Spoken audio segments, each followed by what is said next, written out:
Reading for February 19th, Science of Mind, A Philosophy of Faith, A Way of Life by Ernest Holmes. Reading from page 118, paragraph 1, through page 121, paragraph 2, using inclusive language. Limitless medium.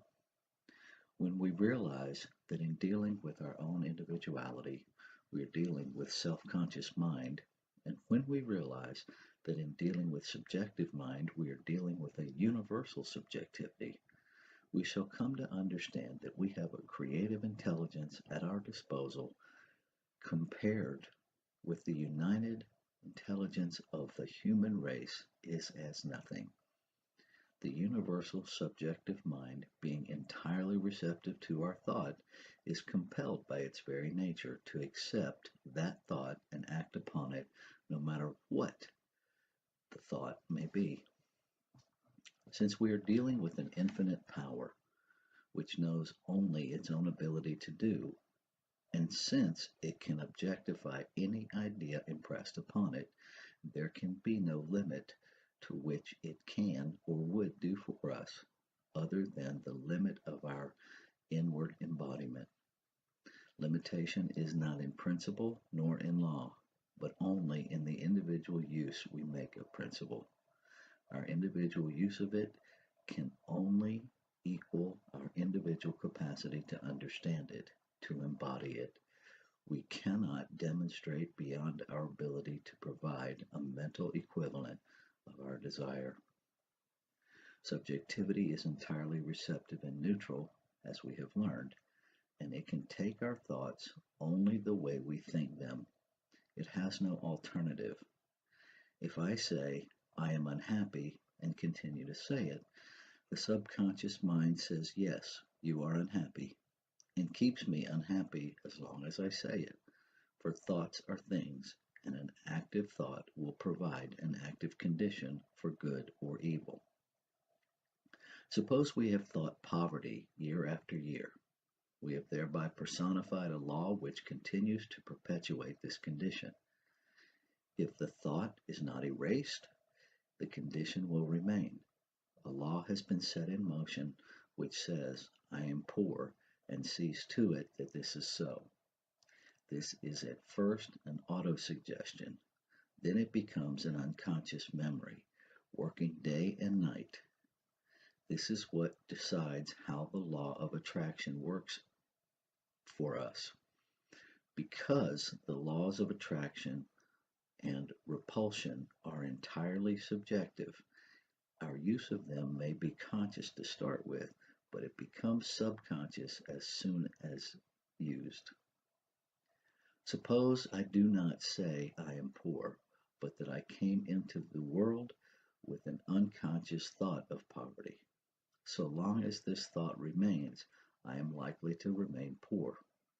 I may not understand the law, but it will be working all the time. We come into this world with a subjective tendency toward conditions, but we must not forget that we are also dealing with a subjective tendency toward ultimate good, because in spite of all conditions, collectively, people believe more in good than in evil. Otherwise, it would not continue to exist. This is the eternal hope and sense of our life. The encouraging message in all of this is, no matter what may be in the subjective state of our thought, the conscious state can change it.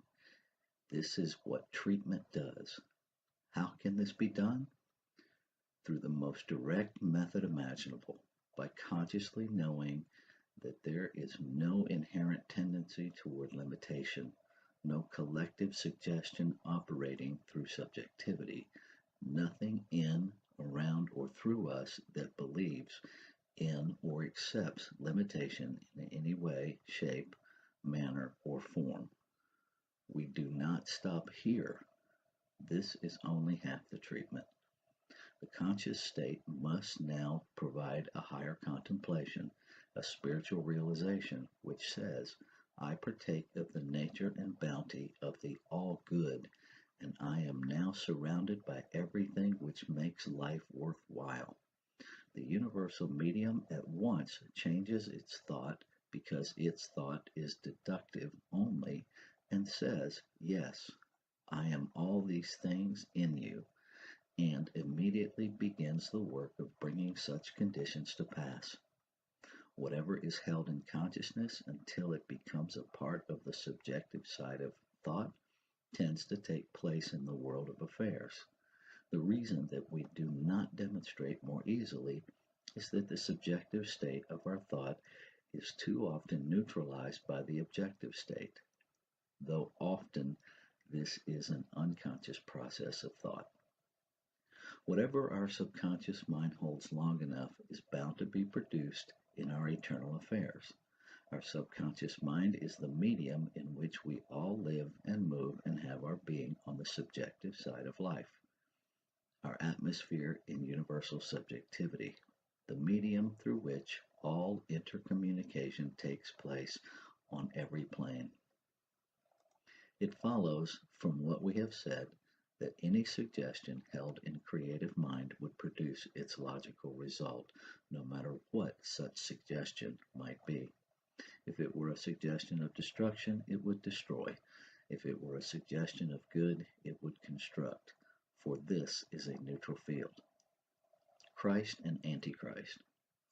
The Spirit of Christ means that mentality which recognizes the law and uses it for constructive purposes only.